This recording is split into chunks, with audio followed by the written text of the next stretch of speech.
Hello friends, now in this video we have to learn one more problem of complex numbers जो IIT JEE के exam में आ चुका है।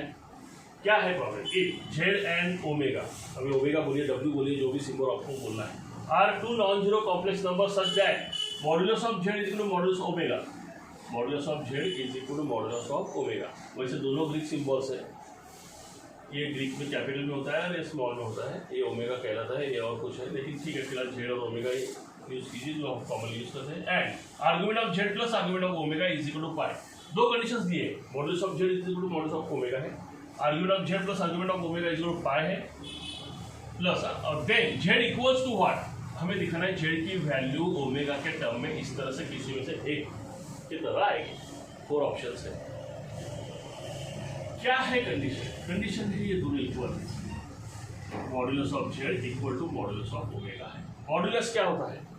Modulus अगर जेड की value suppose x plus i y है तो मॉड्यूलस ऑफ जेड होता है जिसे हम यूजुअली आर सिंबल देते हैं। क्या देते हैं? आर इज इक्वल टू आता है under root x square plus y square. लेकिन ये दोनों इक्वल है, दो अलग अलग कॉम्प्लेक्स नंबर सर, दोनों का मॉड्यूलस सेम है तो उसे हम अज्यूम करेंगे लेट दोनों का मॉड्यूलस आ गया आर। अभी आर्गुमेंट ऑफ जेड इसे हम लेते हैं थीटा, आर्गुमेंट मतलब जो एंगल होता है उसको। आर्गुमेंट ऑफ ओमेगा इसे लेते हैं फाई। अभी कंडीशन क्या है? दोनों का सम पाई है, मतलब क्या है? Theta plus phi is equal to pi है, क्योंकि दोनों का सम पाई है ना, इससे हमें मिलेगा theta in terms of phi, क्योंकि हमें जेड को इन टर्म्स ऑफ ओमेगा निकालना है, इस बात को ध्यान में लीजिए। उसी तरह हमने यहाँ पे भी चेंज कर दिया, अगर हमें ओमेगा चाहिए था जेड के टर्म्स में तो हम उल्टा लिखते हैं, हम यहाँ पे फाई लेते हैं और थीटा को वहां लेके जाते हैं। ठीक है, अभी जेड और ओमेगा दोनों को हम लिखेंगे, एक्सपोनेंशियल फॉर्म में लिखना है तो ई रेस टू आर भी आएगा, आर आएगा amplitude r into e raise to i theta, and omega जो है सेकेंड कॉम्प्लेक्स नंबर है ये आएगा आर, ये भी मॉड्यूलस सेम है, ई रेस टू आई आई। अभी हम क्या करेंगे? पहले वाला जेड लेना है हमें, क्योंकि हमें जेड की वैल्यू ही निकालना है। तो r into e raise to i theta, what is theta? Theta is what? Pi minus five, pi minus five. So it is what? R into e raise to i pi into e raise to i five, लेकिन minus आएगा क्योंकि minus sine है।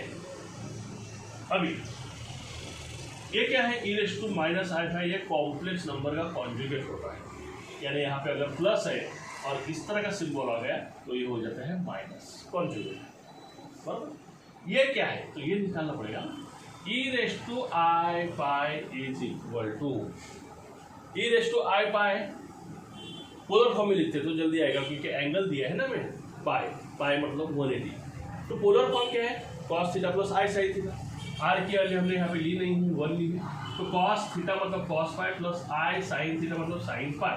What is cos pi? Cos pi is -1, what is I sine pi? I sine pi is 0, तो ये हो गया -1। मतलब ये पूरी जो वैल्यू है ना ये आ गई -1, -1 into r minus r into e raise to minus i five, मतलब minus r into e raise to i five omega है तो e raise to minus i five हो जाता है कॉन्जुगेट ऑफ ओमेगा।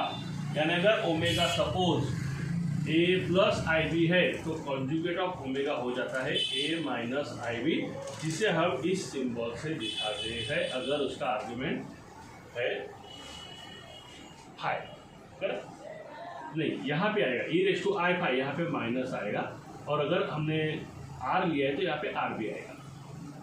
तो ये आर है, ये e raise to minus i omega, एक छोटी सी गलती, आर, तो ये माइनस कॉन्जुगेट ऑफ ओमेगा आ गया क्योंकि ये एम्पलीट्यूड भी है और उसका पोलर एक्सपोनेंशियल फॉर्म भी है, और ये सब मिला के ओमेगा यहाँ पे बन गया, लेकिन उसका माइनस साइन है तो क्या हो गया? कॉन्जुगेट। एक इसकी वैल्यू हो गई जेड, मतलब जेड की वैल्यू क्या है? Minus conjugate of omega. What is conjugate of omega? यहाँ पे कहाँ पे है? माइनस, ये, तो ये सेकेंड ऑप्शन यहाँ पे करेक्ट ऑप्शन है। तो दोस्तों इसे अच्छी तरह से समझ लीजिए। देखिए, दो कंडीशन दिए थे, दोनों कंडीशंस को हमने यूज किया है। फर्स्ट कंडीशंस को हमने अज्यूम किया आर, ये मॉड्यूलस है, मॉड्यूलस मतलब under root x square plus y square form में। फिर आर्गुमेंट ऑफ जेड, जेड के आर्ग्यूमेंट को जो एंगल होता है ना उसे थीटा मान लिया, आर्ग्यूमेंट ऑफ ओमेगा दूसरे कॉम्प्लेक्स नंबर का एंगल जो उसको फाई मान लिया, दोनों का सम पाई है तो दोनों का सम पाई लिया, उसे थीटा मिल गया पाई माइनस पाई, दोनों को एक्सपोनेंशियल फॉर्म में लिखा।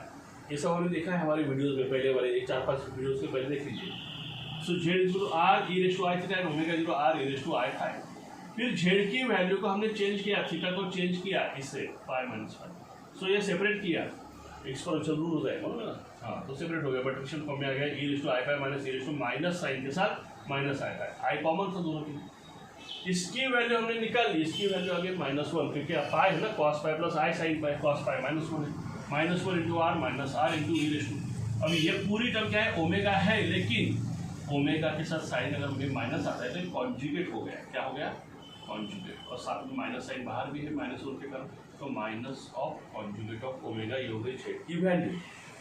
दोस्तों इसी तरह से और भी बहुत सारे प्रॉब्लम्स है कॉम्प्लेक्स नंबर्स के जो IIT JEE के एग्जाम में इतने सालों में आ चुके हैं, लेकिन कुछ प्रॉब्लम्स ऐसे हैं जो अलग अलग चैप्टर के साथ जुड़े हैं, जो आगे के चैप्टर्स है जो अभी हमारे बाकी है उसके साथ जुड़े हैं, तो हमें क्या करना पड़ेगा, वो चैप्टर्स भी कवर करने पड़ेंगे, उनके कंसेप्ट भी समझने पड़ेंगे, और फिर उस कंसेप्ट के साथ जुड़े हुए ये जो कॉम्प्लेक्स नंबर के प्रॉब्लम्स है वो भी एक साथ सॉल्व करने हैं। तो अभी इस चैप्टर के IIT JEE के प्रॉब्लम्स को यहाँ पे हम थोड़ा स्टॉप देते हैं, क्योंकि बाकी के प्रॉब्लम्स को सॉल्व करने के लिए बाकी के चैप्टर्स के कंसेप्ट को समझना जरूरी है, क्योंकि मिक्स आते हैं प्रॉब्लम्स, ऐसे नहीं कि एक ही चैप्टर से रिलेटेड होते हैं, अलग अलग चैप्टर्स को एक साथ जुड़े हुए आते हैं। तो इसलिए हम अभी नेक्स्ट वीडियो में स्टार्ट कर रहे हैं नेक्स्ट चैप्टर। यहाँ पे हम शुरुआत कर रहे हैं डिटर्मिनेंट, मैट्रिसेस एंड डिटर्मिनेंट जो चैप्टर है आपका मैट्रिसेस एंड डिटर्मिनेंट है, उसी कंसेप्ट को पहले समझ लेते हैं, फिर और कुछ चैप्टर्स लेंगे, हर एक चैप्टर्स लेते हैं उनके IIT JEE के प्रॉब्लम्स भी लेंगे जो उनसे ही रिलेटेड है, और जो मिक्स प्रॉब्लम्स होते हैं उनको बाद में सॉल्व करेंगे जब कुछ चैप्टर्स हो जाते हैं, क्योंकि समझने में आसानी हो जाएगी और रिविजन भी होता रहेगा। तो मिलते हैं नेक्स्ट वीडियो में नए चैप्टर के साथ। हाँ सब्सक्राइब जरूर कीजिए, क्योंकि आने वाली वीडियोज़ मिलने चाहिए। अच्छा लगे लाइक कीजिए, दोस्तों को शेयर कीजिए। बाय।